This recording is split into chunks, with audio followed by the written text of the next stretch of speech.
നമസ്കാരം, എല്ലാവർക്കും ഹെൽത്തി ടേസ്റ്റിയിലേക്ക് വീണ്ടും സ്വാഗതം. ഇന്ന് നമുക്കൊരു സ്വീറ്റ് ഉണ്ടാക്കിയാലോ? നമ്മൾ സ്കൂളിലൊക്കെ പോകുന്ന സമയത്ത് കടകളിൽ നിന്നൊക്കെ കഴിച്ചിട്ടുള്ള ഒരു സ്വീറ്റാണ് ഇത്. തീ പോലും കത്തിക്കാതെ നമുക്ക് തയ്യാറാക്കിയെടുക്കാം. നമ്മളിത് തയ്യാറാക്കുന്നത് പൊട്ടുകടലയിലാണ്. ഞാനിവിടെ 1 കപ്പ് പൊട്ടുകടലയാണ് എടുത്തിരിക്കുന്നത്.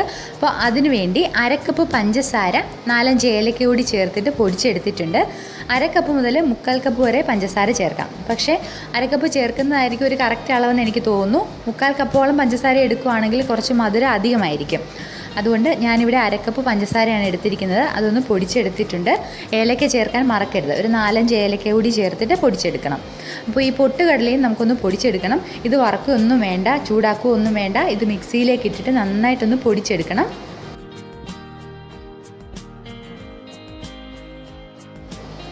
ഈ പഞ്ചസാരയിലേക്ക് നമുക്ക് 1/4 കപ്പ് നെയ്യ് ചേർക്കാം. ഈ ഒരു റെസിപ്പിയിലേക്ക് 1/4 കപ്പ് മുതൽ 1/2 കപ്പ് വരെ നെയ്യ് ചേർത്ത് കൊടുക്കാം. അപ്പോൾ ആദ്യം നമുക്ക് ഒരു 1/4 കപ്പ് നെയ്യ് ചേർക്കാം. ഇത് ഉരുക്കിയതിന് ശേഷം തണുത്ത നെയ്യോ അല്ലെങ്കിൽ ഇതേപോലെ തന്നെയുള്ള നെയ്യോ ഉപയോഗിക്കാം. ഫ്രിഡ്ജിൽ വെച്ചിട്ട് നേരിട്ട് ഉപയോഗിക്കരുത്. നമ്മുടെ റൂം ടെമ്പറേച്ചറിലുള്ള നെയ്യ് ഉപയോഗിക്കാൻ ശ്രദ്ധിക്കുക. ഈ നെയ്യും പഞ്ചസാരയും കൂടി നന്നായിട്ടൊന്ന് മിക്സ് ചെയ്തെടുക്കാം. അപ്പോൾ ഈ നെയ്യ് കൂടി ചേർത്ത് കഴിയുന്ന സമയത്ത് പഞ്ചസാര ഒരല്പം ഒന്ന് ലൂസായി കിട്ടും.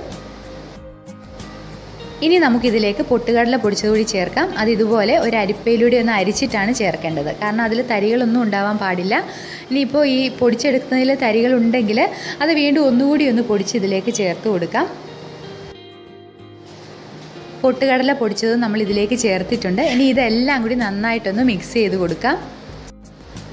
ഇത് കുറച്ച് സമയം ഒന്ന് ഇളക്കി നോക്കാം. അപ്പോൾ ഇതൊന്ന് കുഴയുന്ന ഒരു പരുവത്തിലായി വരികയാണെങ്കിൽ വീണ്ടും നെയ്യ് ചേർക്കേണ്ട ആവശ്യമില്ല. അപ്പോൾ അങ്ങനെ വരുന്നില്ല എന്ന് തോന്നുവാണെങ്കിൽ കുറച്ചായിട്ട് നെയ്യ് കൂടി ഒന്ന് ചേർത്ത് കൊടുക്കാം. അതുകൊണ്ടാണ് ആദ്യമേ പറഞ്ഞത് 1/2 കപ്പ് നെയ്യ് വരെ നമുക്ക് ഉപയോഗിക്കാമെന്ന്. നിങ്ങൾക്ക് വേണമെങ്കിൽ ഈ ഒരു പാകമാകുന്ന സമയത്ത് ഈ സ്വീറ്റ് തയ്യാറാക്കിയെടുക്കുക. അതായത് ഒന്ന് പൊടിഞ്ഞു വരുന്ന ഒരു പാകത്തിലാണ് വേണ്ടതെങ്കിൽ അപ്പോൾ ഈ ഒരു പാകം ആകുമ്പോൾ നമ്മൾ നെയ്യ് ചേർക്കുന്നത് നിർത്താം. അതല്ല എങ്കിൽ ഒരല്പം നെയ്യ് കൂടി ചേർത്ത് കൊടുക്കുക. ഞാനിപ്പോൾ 1 സ്പൂൺ നെയ്യ് കൂടി ഇതിലേക്ക് ചേർക്കുകയാണ്.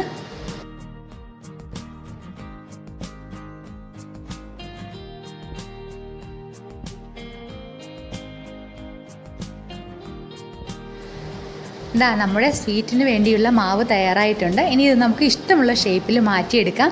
ലഡു പോലെയോ അതല്ലെങ്കിൽ പേടയുടെ ഷേപ്പിലോ മാറ്റിയെടുക്കാം.